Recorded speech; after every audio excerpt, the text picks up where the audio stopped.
Hey, hola a todos los que se conectan hoy con Severo Podcast en este nuevo episodio. Yo soy Manuela y hoy estamos desde más allá Bogotá. Nos movimos por fin, salimos de Medellín, estamos acá conociendo otros espacios, otras personas. La verdad es que Bogotá es una ciudad enorme y como es tan enorme alberga un montón de gente para trabajar y eso nos tiene pues como nada muy motivados. Bogotá nos ha tratado muy bien, tenemos un clima maravilloso. Afortunadamente. Ayer estaba haciendo un frío por la tarde que, ay, Dios mío, pero nada. ¿Cómo estás? Estamos con Joana. ¿Cómo estás, Joana? Bien, gracias. Bueno, Joana, les cuento, es fotógrafa documental. Más que todo has hecho documental, Sí. ¿cierto? Y ahorita nos estaba hablando, ahorita estábamos conversando antesitos de empezar la entrevista, que la foto, ella dice que la foto la descubrió a ella, más no ella descubrió la foto. ¿Cómo fue eso, Joana? Pues a veces cuando uno tiene carreras creativas, a veces uno tiene la intención y a veces en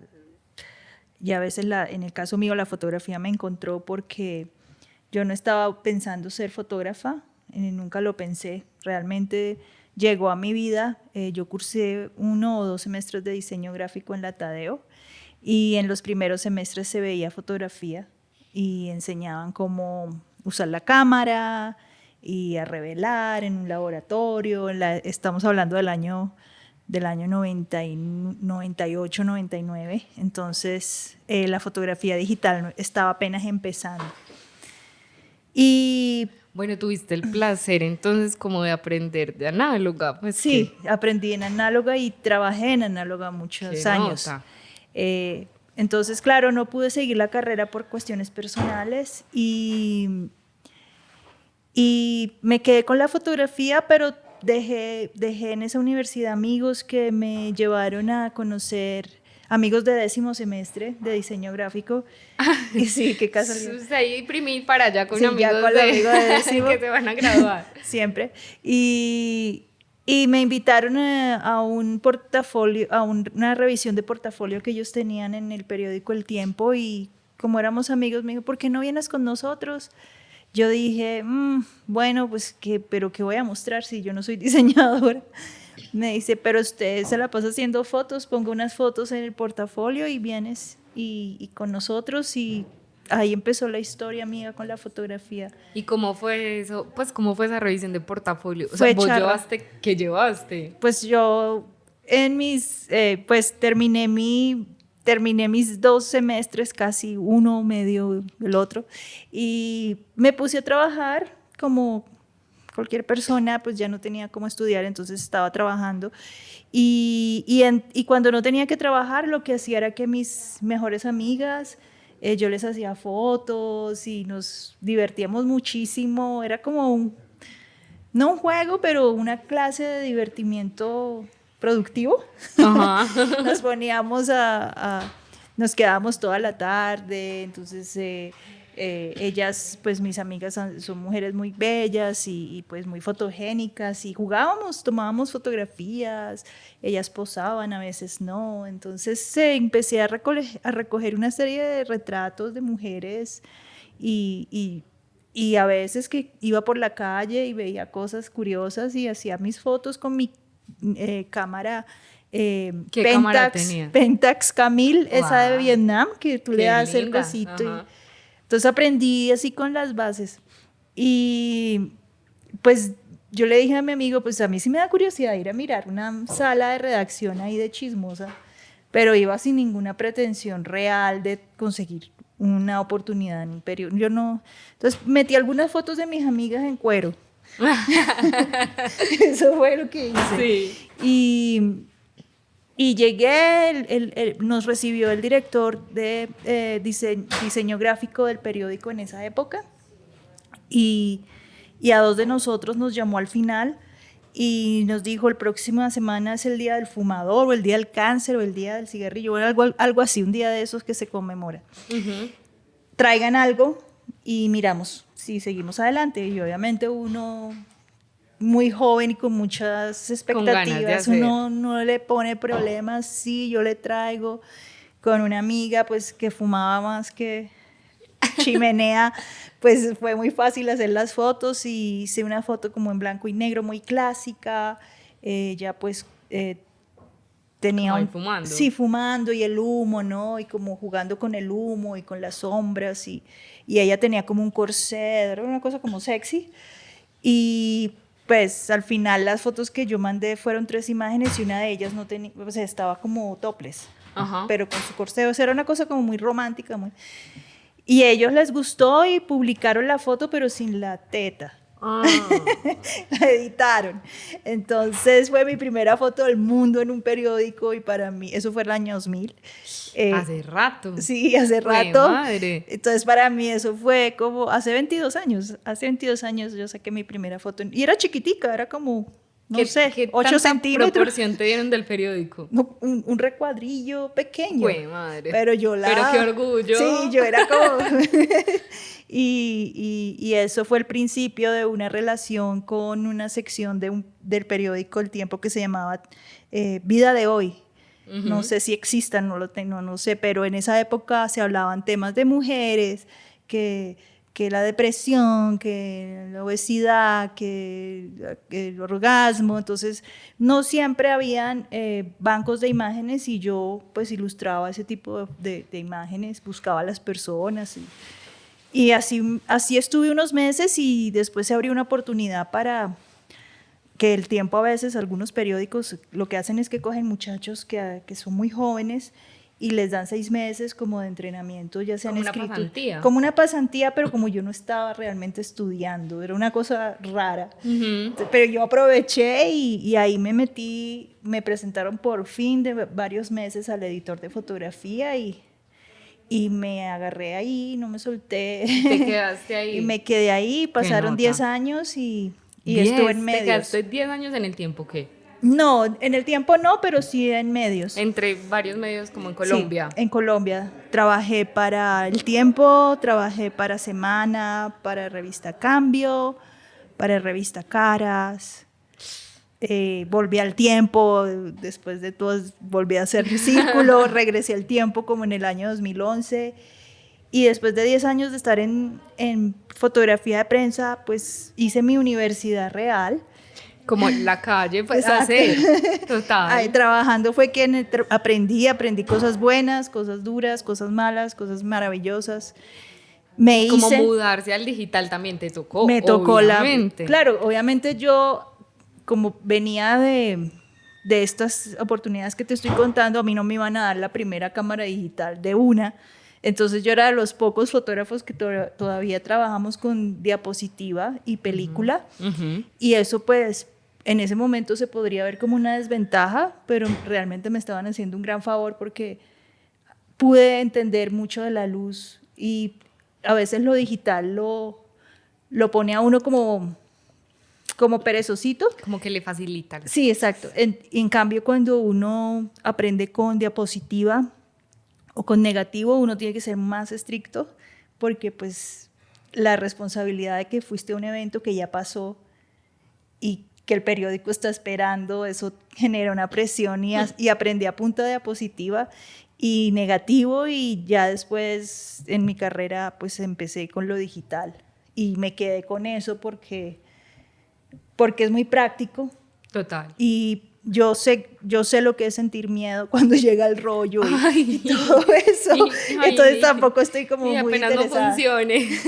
No, y los sustos. La diapositiva es una película que es positiva. Entonces, si te pasas un poquito de la luz o así sea un poquito, ya se veló, pues toda. Se dañó, no es, o sea, es muy difícil arreglarla. El negativo sí tiene una banda más amplia de trabajar con él.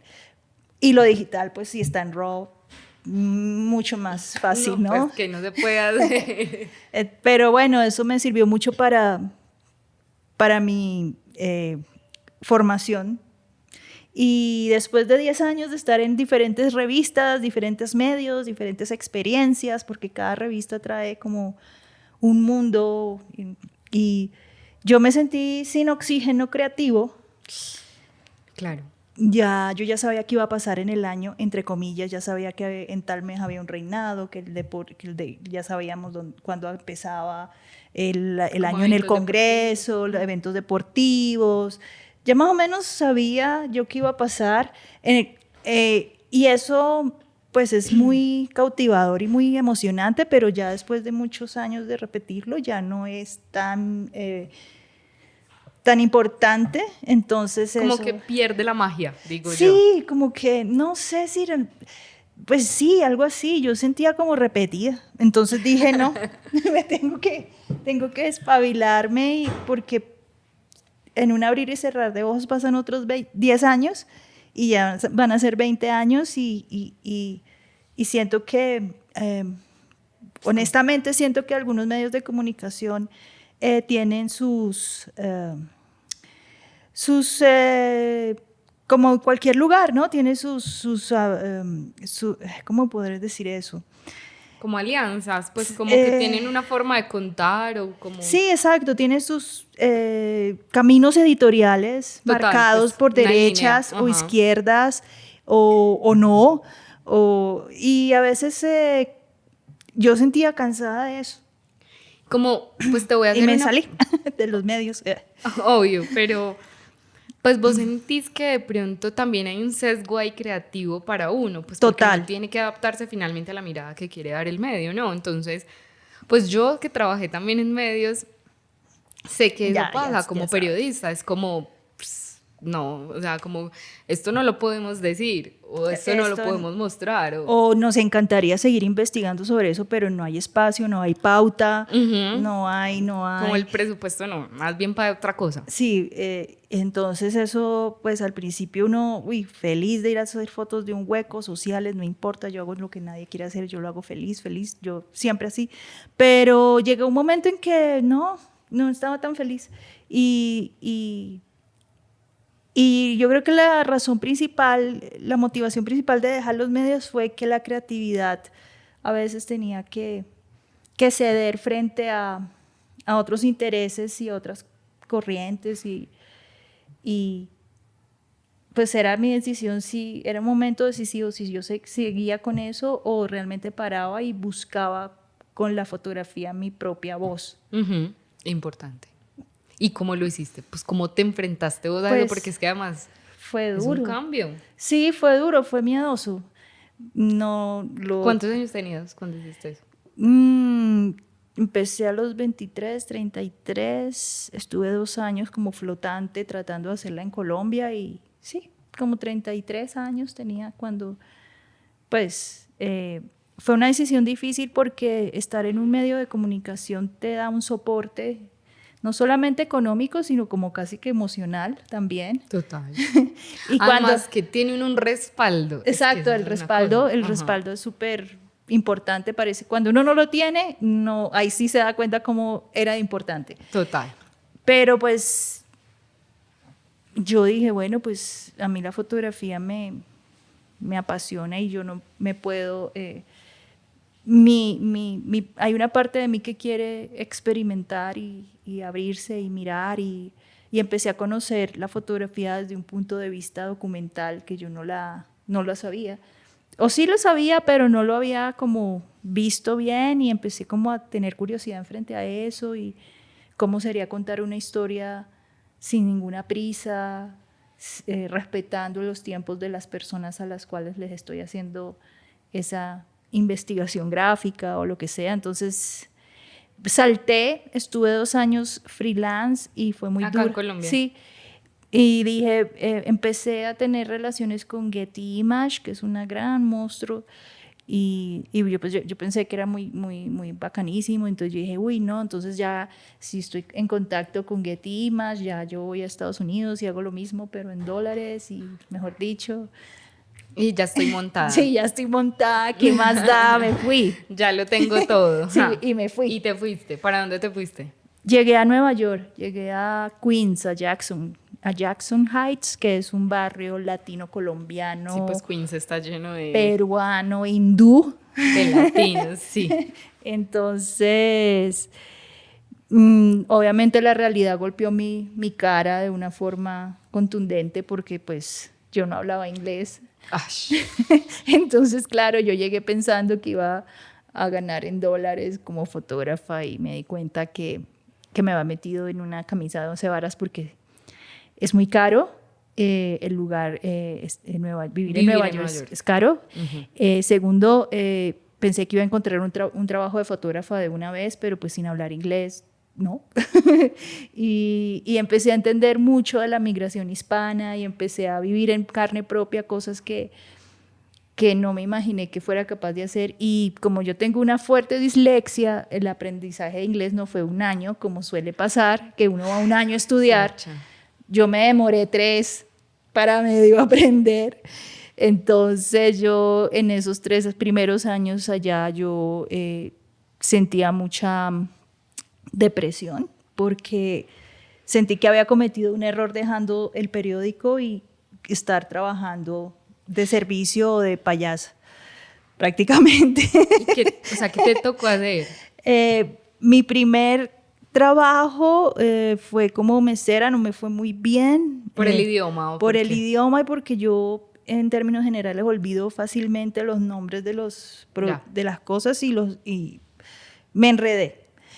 Y no me fue bien por el inglés tampoco, entonces fue casi que 2 días de trabajo y no me aguantaron y chao. Y no aguantaron mi incompetencia. No, qué tristeza. Y yo, bueno, pues yo vivía con unos amigos colombianos en un edificio y vivíamos en el último piso, vivíamos 2 chicas y un chico, o 3 chicas y un chico, no me acuerdo. Y una de ellas estaba haciendo un performance, Marcela Joya, estaba haciendo un performance que se llamaba El lado latino de Obama. Y era como ella con un maniquí bailando salsa, una canción de Juan Luis Guerra sobre las visas, Visa para un sueño. Uh-huh. Y yo, me pareció muy loco y ella me dijo, ¿tú que eres fotógrafa? ¿Tú tienes cámara? Y yo, sí, claro. ¿Tú fuiste No, yo soy fotógrafa. Pues ven a Times Square donde voy a hacer mi performance y me haces unas fotos. No, listo. Y cuando llego a Times Square, por primera vez veo que eso era como unas 2 o 3 calles llenas de pantallas, era como estar en una publicidad. ¿No habías ido? No. ¿Fue tu primera vez en Times Square? ¿Y cuánto llevas viviendo? Fue como a los 6 meses de estar viviendo ahí que fui. No fui de una a Times Square, yo estaba... Estabas buscando camello. Sí, yo estaba en otras cosas y la verdad no le paré muchas bolas a eso. Total. Ya después con el tiempo fue que turisteé un poquito, pero no, o sea, no me llamó la atención. Antes de que sigamos con esta historia del performance, te fuiste como ilegal, digámoslo así. Me fui con una visa de 1 año, pero me quedé 10. ¿Y entonces, la perdiste?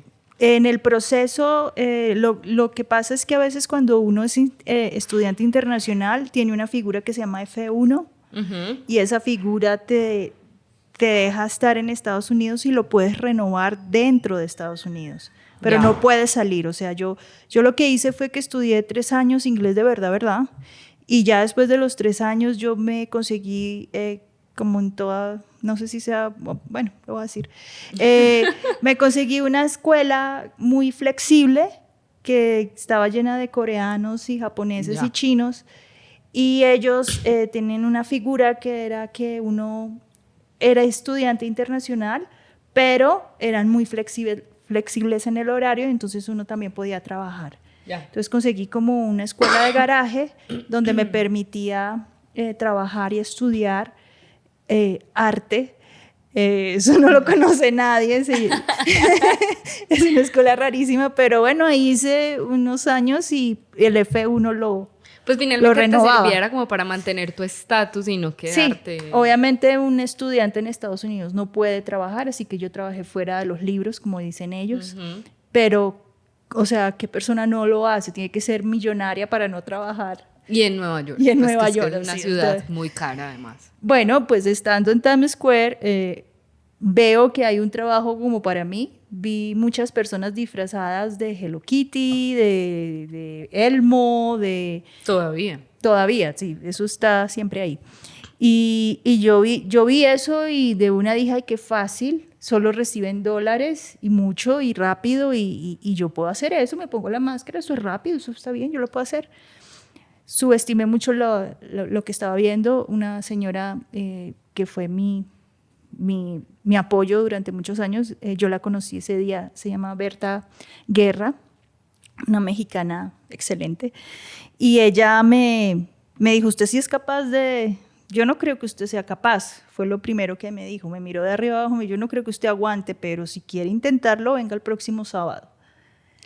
Y ahí empezó una historia en ese momento para mí trágica, pero... Ay, puta. Porque claro, yo estaba de fotógrafa en el tiempo, y me vi en Times Square con un disfraz. ¿De qué? Bueno, tenía varios disfraces, por lo general era Minnie Mouse, a veces era Elmo, a veces era Dora la Explorer y a veces era Mickey. Ay, Dios mío. Y eso al principio yo sentía que la gente me reconocía, pues el pequeño ego y el pequeño violín, y yo, y mi vida, mi carrera, y lo que dejé, y ahora qué será. Y ahora no soy nadie. Y ahora no soy nadie. De mí. Sí, bailo por penique, el pequeño violín pues en su furor. Total.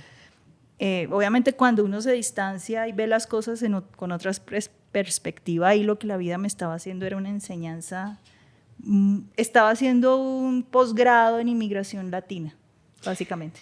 Sí. Total. Y estuve 2 años y medio trabajando y estudiando y trabajando en Times Square como, pues al final como Hello Kitty, que era como el personaje que más me pegaba a mí.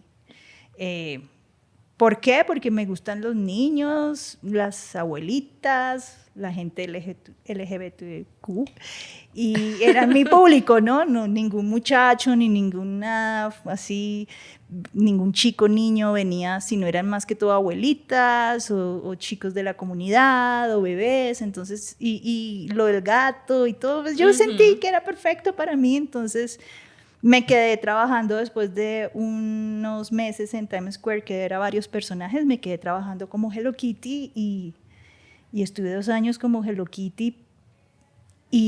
Pero los primeros meses fueron, como te digo, lloraba. Ay, no, la máscara llorando. O sea, que drama, pues. No. Pero eso duró pocos meses. Ya después dije yo, qué ridícula. O sea, esta gente que viene por el desierto y hágale y trabaje, y el apoyo y la lucha y el orgullo, y yo llorando, no. O sea, yo empecé como a decir, bueno, fue como un cambio de chip, porque yo pensé que ser fotógrafa dependía mucho de para quién trabajas. Y eso fue como, yo soy fotógrafa, no importa qué, no importa en qué situación. Mi corazón es de fotógrafa y eso no lo va a cambiar, ni mi situación económica, ni mi situación personal, ni mi situación laboral. Y en ese cambio de chip, que fue como un momento a otro, empecé a llevar mi cámara al trabajo, y en los tiempos muertos hacía que foticas, que no sé qué. Y después de 2 años encontré una serie de fotografías de una comunidad de la cual era invisible y de la cual nadie hablaba. ¿Qué son ellos? Que son la comunidad de... ellos dicen performance, pero como artistas callejeros. Y artistas callejeros con disfraz de peluches y superheroes y todo esto. Entonces yo empecé como te decía, a pensar mucho en la migración hispana, y con la cámara empecé a narrar esos días, y resultó ser un documento que habla de la migración desde un punto de vista muy original, total, peculiar, pero que muestra una realidad de todos los inmigrantes, no solo los latinos, sino de todos los inmigrantes que llegan a diferentes países y usan la creatividad. Pues no es lo mismo. Estas personas se decían a sí mismas artistas, y eso para mí fue una lección de humildad, pero y ahí absoluta. Empezó la segunda fase de mi carrera, que es cuando yo realmente empiezo a contar las historias que a mí me importan. No las que otros quieren que tú cuentes. Exacto, no las que me dice, no las que diga la sociedad o la mesa directiva o lo que sea, o el día a día de las noticias. Muchas veces yo no tengo nada en contra de las noticias, ni mucho menos, solo que a veces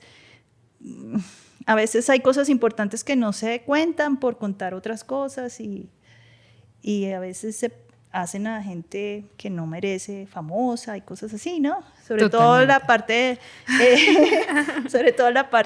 de la política y esas cosas, ¿no? Bueno, eso pasaba cuando yo estaba trabajando.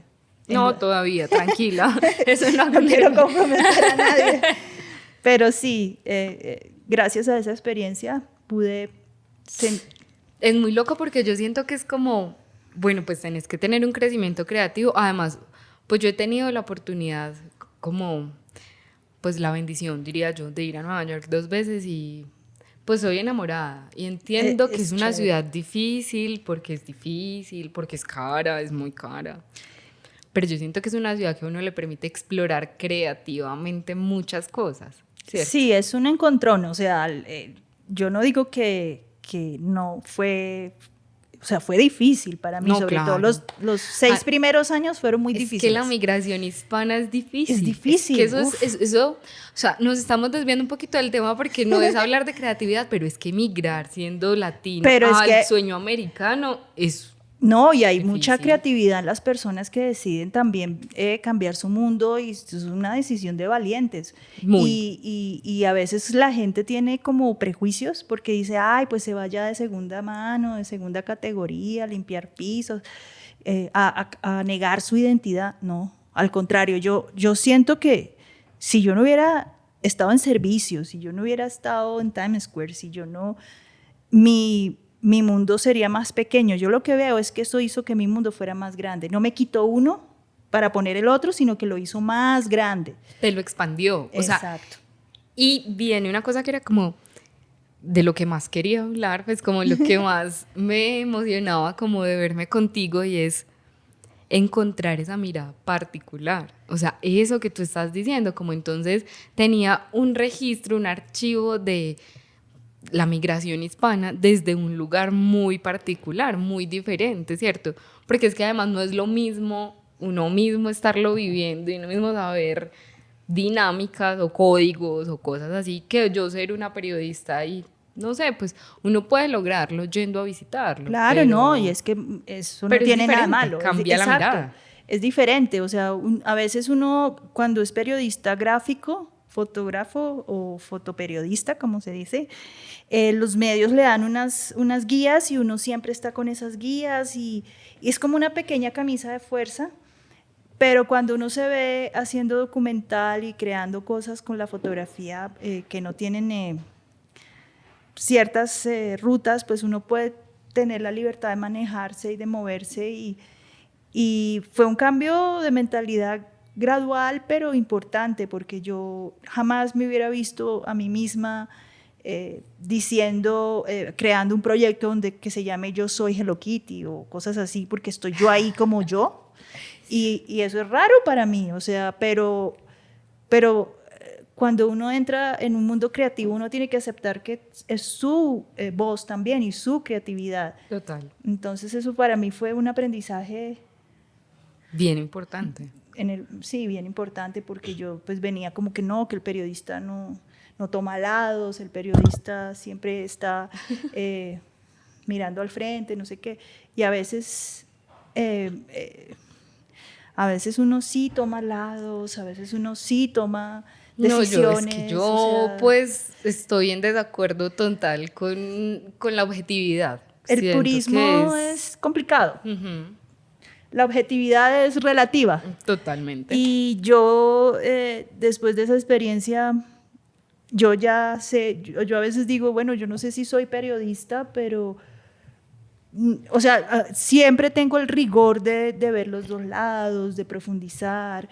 Cualquier tema que hago lleva años de trabajo y en esos años uno puede ver diferentes miradas, pero definitivamente uno siempre tiende a irse a un lado.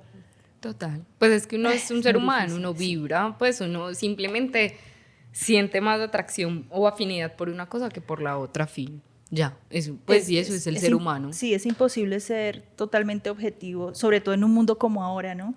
Entonces sí. Y en el tema de la migración hispana, que tiene tantos fantasmas y tantas cosas y tantos prejuicios y tantas cosas, tanta ignorancia alrededor de eso. Tantos dolores, tantas historias. Tanta vida, familias y cosas. Entonces uno no puede ser como, ay, no, yo soy indiferente. Y no, yo no soy indiferente, yo soy activista y venga pues, y nosotros y nuestras voces. Totalmente. Y ahí voy. Qué nota. ¿Y cómo trascendiste de estar haciendo todas esas cosas a volver a tomar como el rumbo de, bueno, soy fotógrafa, voy a hacer proyectos con mis fotos, voy a volver a ponerme el peto de fotógrafa y entonces voy a ir y voy a vender mis fotos o voy a publicarlas? ¿Dónde las publicabas? ¿Qué hiciste? Bueno, yo empecé narrando lo de Times Square porque eso fue vital, eso fue la llave de entrada al mundo de la fotografía nuevamente. ¿Por qué? Porque después de 2 años de estar viviendo y trabajando con mis compañeros, yo tenía un archivo que nadie tenía. Y yo pues buscando dónde publicar, yo hice mi proyecto, hice todo lo que debía hacer, una edición, una presentación, me libreteaba las posibles respuestas, porque como no hablaba bien, entonces si me decían esto yo me libreteaba, y si dicen esto yo respondo esto, y practicaba y tal, y me iba a ver a los directores de revistas o de publicaciones, nadie le importó el tema, nadie le dio mucha, ay sí, sigue adelante, por ahora no, bueno, lo que siempre pasa cuando uno es creativo y muestra su proyecto. Pero logré conseguir el correo de uno de los editores del New York Times, que es de fotografía en ese momento, y le mandé un correo como cualquier otra persona, puse Times Square, los artistas, performers, el título Hello, I am Hello Kitty, y me respondieron, yo mandé el correo un lunes y el miércoles ya estaba citada y el domingo ya estaba publicado en página de domingo. Eso fue como ¿Te los compraron? De una. Dijeron, esta historia la hemos tratado de hacer por décadas y nadie ha podido.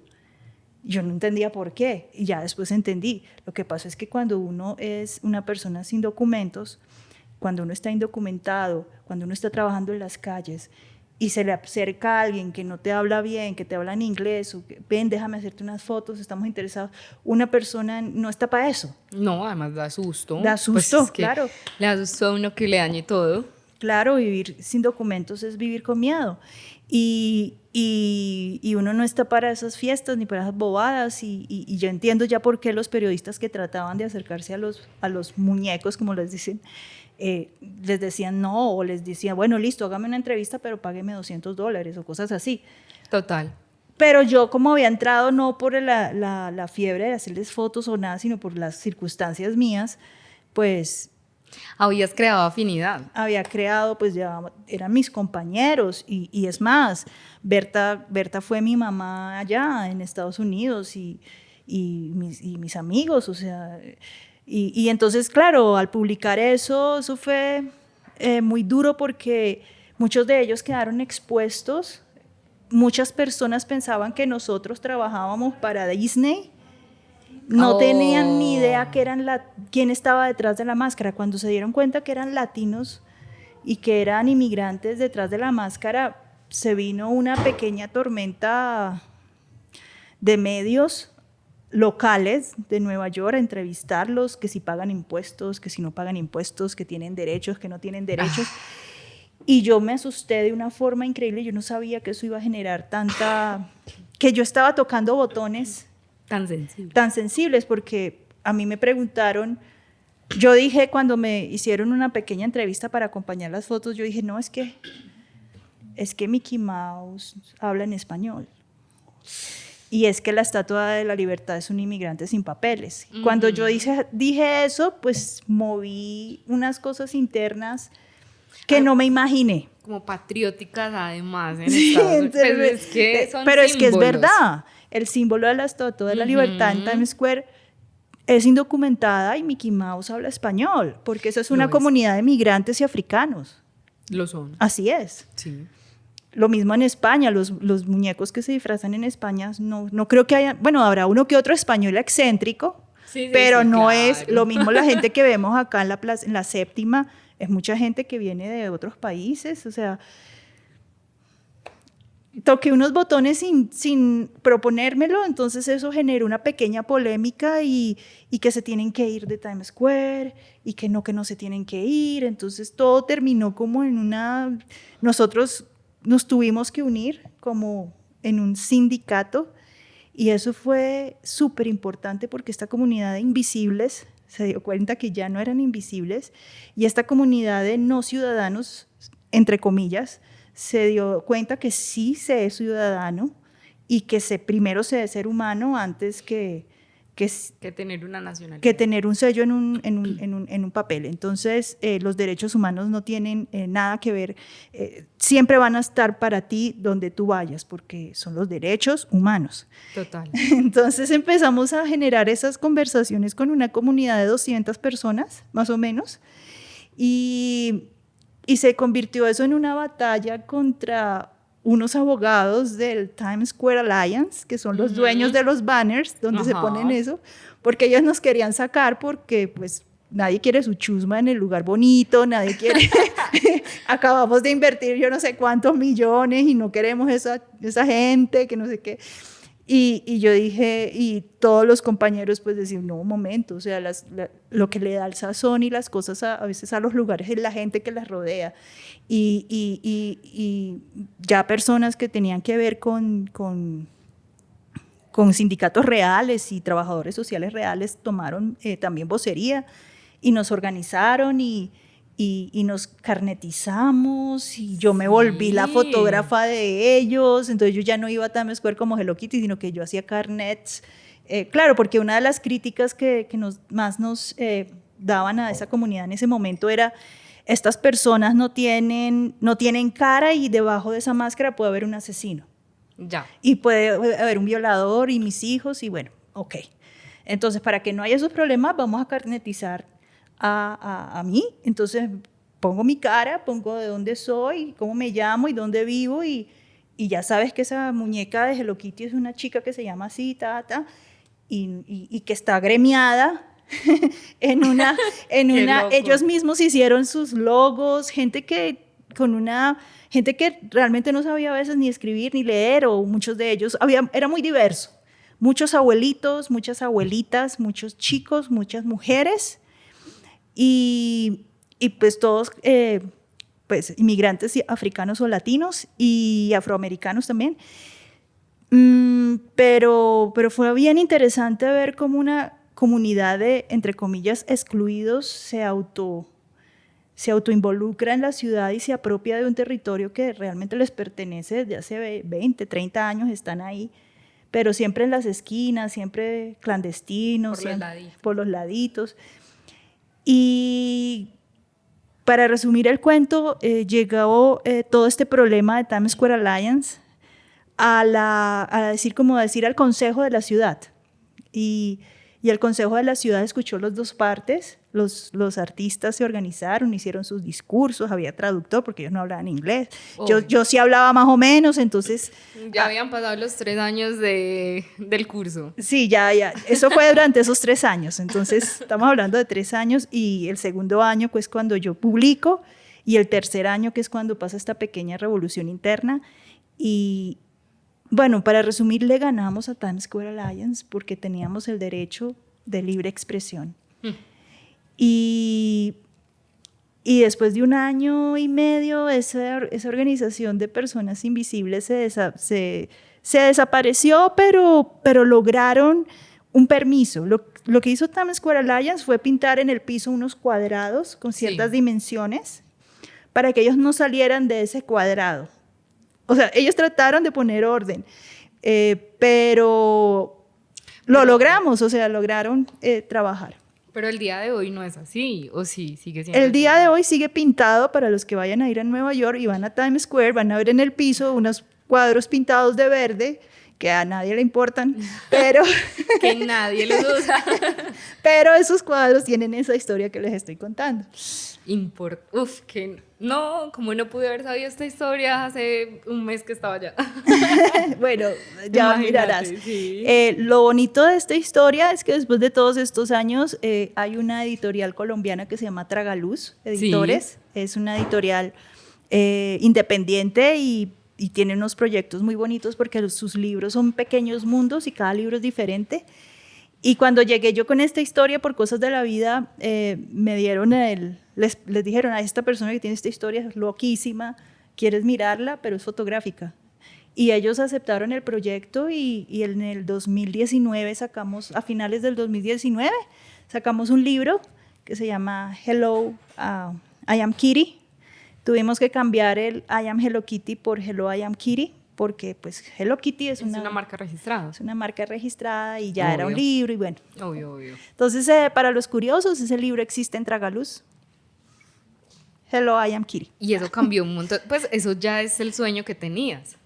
Yo nunca había, pues es mi primer libro real, o sea. Pues sí, pero ya estás viviendo de fotos en Nueva York. Sí, eso haciendo fue. Lo que te gusta. Ya es como. Ya después de eso, llegar. Sí, ya después de esa. Yo esa publicación del del New York Times, pensé que la iba a disfrutar más, pero no fue tan divertido como pudiera pensar por lo que te contaba. ¿Qué te dio miedo? Me dio mucho miedo. Claro. Claro, yo recibía correos de odio, correos de amor, gente que decía, ay, qué ejemplo, qué chimba, siga adelante, gente que me decía, porquería mexicana, vete a tu país, vete a tus países mexicanos. O sea, yo decía, ¿qué está pasando? ¿Yo qué dije? Los muñecos dentro de una caminada de 200 personas, no todos estaban felices. No, obvio no. No, eso fue una cosa muy estresante. Yo decía, si voy a Times Square me linchan, si no voy también, o sea...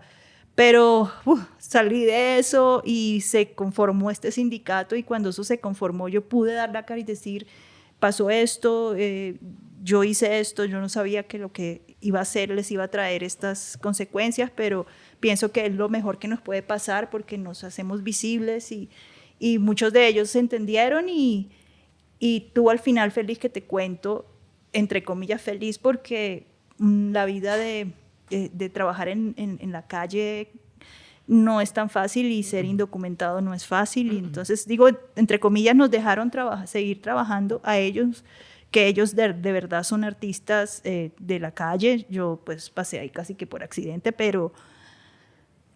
pero esa fue la ventana que se me abrió y ya después de eso pude seguir trabajando el tema de migración latina y pude publicar algunos otros proyectos y trabajar para otros. Ya empezar otra vez como fotógrafa. Otra vez, ahí sí darle, pero ya habías descubierto tu mirada. Sí, no, ya había tomado la decisión. Exacto. Sí, exacto. Ya eras vos contando lo que realmente te apasionaba contar. Exacto. Eso pues me parece, o sea, siento que por ejemplo, ahora que estábamos como hablando de eso, como que es un crecimiento en todos los niveles, o sea, es un crecimiento personal, es un crecimiento profesional, es un crecimiento en un gremio, o sea, creo que es una experiencia bien interesante. Sí, esa. Sí, los primeros 6 años fueron muy duros, porque pues no pude ver mi familia, estaba en este cuento, estuve haciendo otros trabajos que... para mí el trabajo pues no es problema, pero a veces uno tiene vocaciones y hay vocaciones que no tiene y ya, es así. Total. Pero a veces le toca a uno pues moverse y se me quitó la pendejada del carnet. O sea, yo cuando iba con ese carnet de revista o de periódico me creía que podía entrar a cualquier parte, llegué yo, me abren la puerta. No, ¿cuál? Ya no, eso ya salió de mi sistema. Ya soy yo. Sí. Ya, donde entre con mi cara. Sí, exacto. Ya no necesito un carnet, no necesito que nadie me represente. Es mi trabajo y mi compromiso con el tema que esté trabajando lo que hace que la gente abra sus puertas. Hay una cosa que a mí me parece como seductora de la fotografía como documental y es desarrollar un ojo, agudizar la mirada, siento yo, porque es que una cosa es cuando vos estás como haciendo una fotografía de estudio que puedes preparar un montón de factores, Claro. preparas súper bien la luz, preparas súper bien el fondo, el lente con el que trabajas, la modelo, las poses, 30, todo. Pero cuando vos estás documentando la realidad, son factores que No se muchos puede de ellos no controlar. tenés bajo tu control, o sea, estás creando con lo que tenés. Entonces es como que me parece bien interesante ese agudizar la mirada creativa. ¿Cómo vos sentís que fue el proceso para vos, para agudizarte de esa forma? Bueno, yo creo que hay como una palabra clave que es intención. ¿Qué intenciones tengo por hacer este tema? ¿Por qué estoy interesada en este tema? ¿Cuáles son mis intenciones? Y la segunda, respeto. Si voy a hablar de una comunidad vulnerable y voy a trabajar con su realidad, yo tengo que abordar eso con respeto. Y el respeto se gana, entonces requiero tiempo. Obviamente uno no llega y el primer día ya está, disparé, esta es mi historia, ven, te cuento todo. No, eso requiere una serie de pasos y si tengo las intenciones claras y honestas y respeto, yo creo que con esas dos cosas uno puede empezar a agudizar esa mirada. Y, por ejemplo, estoy trabajando el tema de las mujeres transgénero latinas en Nueva York y para entrar a ese tema estuve un año prácticamente pidiendo pista y fue difícil entrar porque yo soy una mujer cisgénero y no soy de la comunidad LGTB o sea, de corazón sí, pero no de sexual. Y pues entrar a un mundo tan privado y tan íntimo, de la forma en que entré, me costó, pero este es el tema que más he venido trabajando después en cuanto a migración. Estoy trabajando las comunidades de la LGTB, cómo a veces escapan de nuestros países por los prejuicios o por la religión. Cada vez menos, porque estamos muy abiertos, pero no sobra que ellos a veces y ellas tienen que salir por prejuicios. Entonces, la valentía de estas comunidades y de estas personas, a mí me atrae mucho la valentía de la gente en general. Suelo tomar temas donde yo veo que hay personas valientes y valiosas. Eso es lo que más me motiva, la valentía y que yo pueda aprender de esas personas. Total. Si yo no aprendo o si no es muy interesante para mí ciertos temas o ciertas comunidades o ciertas situaciones, porque yo a veces digo, bueno, hay comunidades que necesitan, son un poco cursi, pero que no están en los medios o no están en el voz a voz, pero que tienen mucho que decir.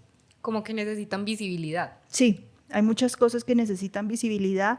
Y en Estados Unidos la comunidad latina es como invisible, aunque somos muchos, muchísimos. Demasiado. Y podemos cambiar la historia política de ese país si quisiéramos.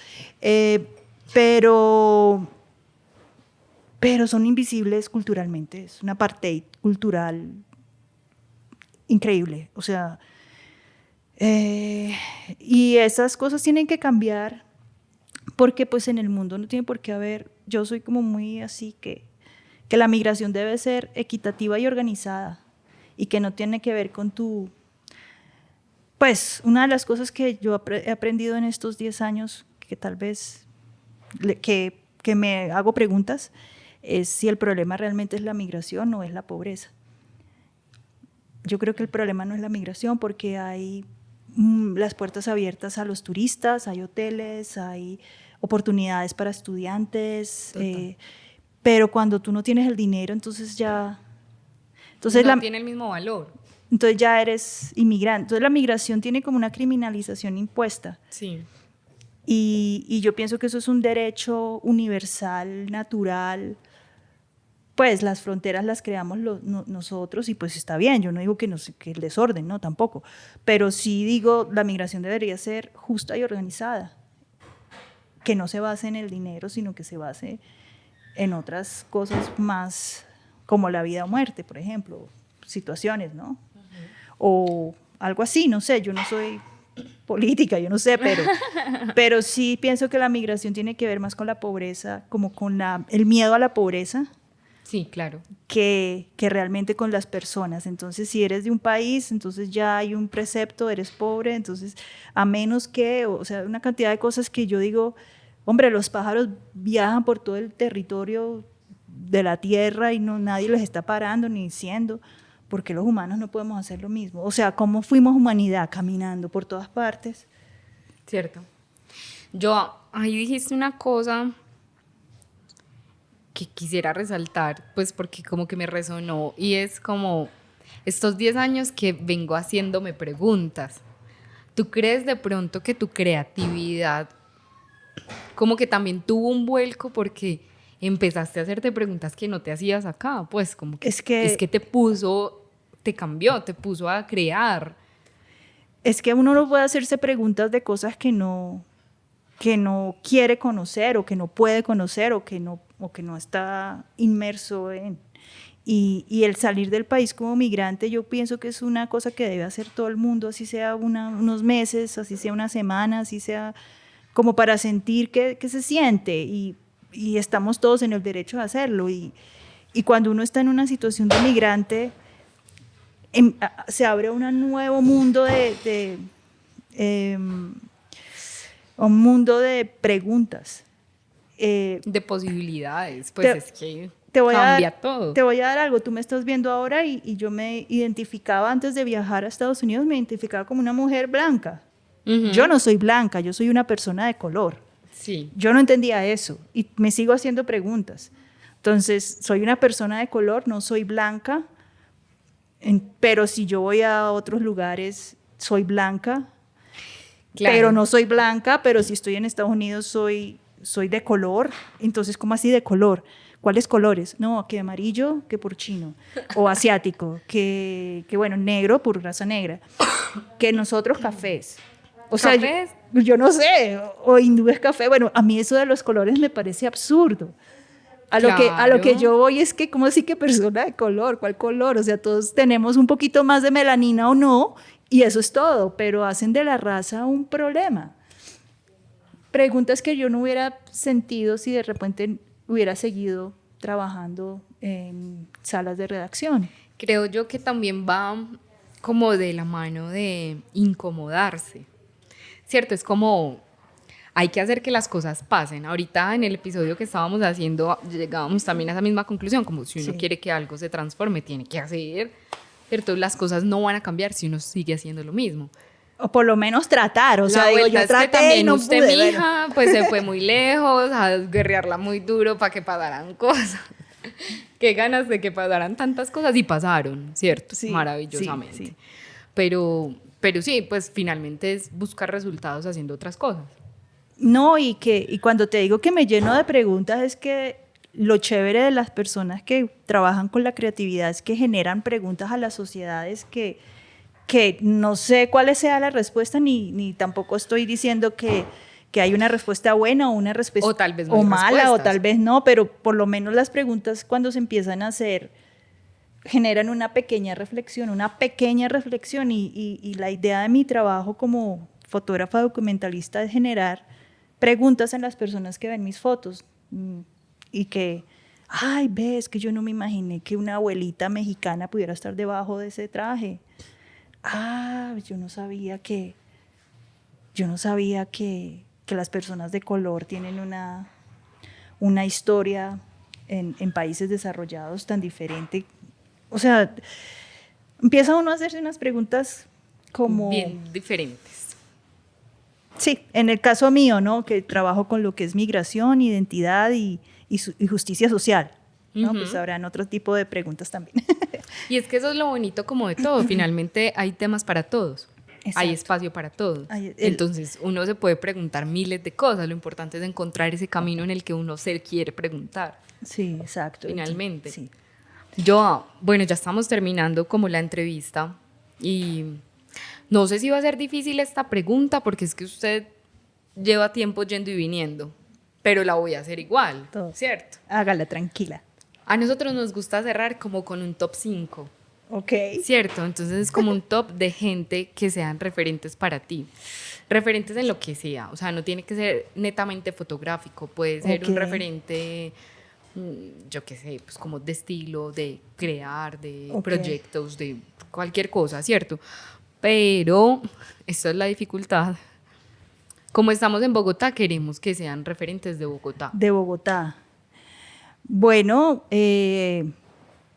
personas o pueden ser lugares. Ve, nunca habíamos hecho lugares, me encanta también lugares, de una. Bueno. Personas y lugares, funciona. Bueno, hay un lugar para mí muy especial que son las salas de redacciones, sobre todo la del Tiempo. Fueron lugares especiales para mí. Las rotativas, ver eso, cómo se hacían las imágenes, eso fue para mí un lugar y un sitio especial. De donde vengo, mi familia es del campo.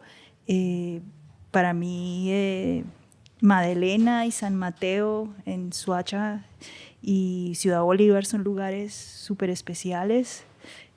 Para mí el Goce Pagano es un lugar súper especial porque yo era la portera. La universidad, Jorge Tadeo Lozano, mis amigas, todas, y fotógrafos como Nereo López, si es Nereo, sí, Nereo López, los fotógrafos como Felipe Caicedo, Carlos Caicedo, reporteros gráficos, periodistas investigativos, el trabajo de Beatriz Arango. Pero ella no es de Bogotá. La biblioteca Luis Ángel Arango, las calles del centro, el inquilinato donde vivía. Todo Dios mío. me trae mucho, me da orgullo. Qué lindo, qué lindo, no, qué lindo, Joa. No, Joa, pues ya, terminamos la entrevista muy Súper. agradecida, o sea, realmente, qué historia tan bonita. No, qué chimba estar acá con ustedes y gracias por mirar mi trabajo y por No, hermoso. abrir un espacio, eso me encanta. Está hermoso, realmente está muy lindo. Y nosotros, pues claramente vimos tu trabajo, fue por redes, por Instagram, ¿cierto? Ok. Y no, qué cosa tan espectacular. Pues a mí me gustó mucho, ¿cierto? Y ahora que escucho como la historia detrás de esas fotos que ya fueron impactantes para mí, es una cosa, no, que pues, qué bendición uno poder escuchar eso, qué maravilla. No, muchas gracias porque estos espacios son súper importantes para que nuestras sociedades sean más inclusivas y más... Y pues el arte es la mejor de las revoluciones. Para mí el arte es lo mejor que hay y gracias a Dios que la fotografía y el arte tocaron mi vida. Qué No bueno, estaría aquí que contigo. llegaran, imagínate, y nos unieron. Ajá. No, Joa, muchas gracias y gracias a todos los que se conectaron hoy con Severo Podcast. Espero que hayan disfrutado tanto este episodio como disfruté yo haciéndolo. Fue una sorpresa, lo tengo que decir, fue una sorpresa para mí, pero Dios mío, que me conecté un montón. Vayan a Times Square, vean a los muñecos, todavía hay demasiados Hablen con muñecos. ellos hablan Sí. español. Sí, hablen con ellos, sí, veamos. La próxima vez que la vida me dé la oportunidad de estar en Nueva York, voy a buscar los cuadros verdes, a ver dónde son. Sí, están en todo el piso de Times Square, en diferentes partes de Times Square, donde están las escaleras. Ahí al frente hay una estatua, al frente de eso donde está, bueno, nada más mira el piso para abajo y tú vas a ver que hay pedacitos de pintura por ahí que todavía están demarcados y eso, pues ahí ya De sabes una vez aprovechan para explorar otras miradas y no ver solo para arriba las pantallas también. No, sí, total. Bacano. Bueno, no, espero que se conecten, que lo disfruten, que crean en sus proyectos también y que nada, sigan haciéndolo. Nos escuchamos en una próxima ocasión. Chao. Gracias.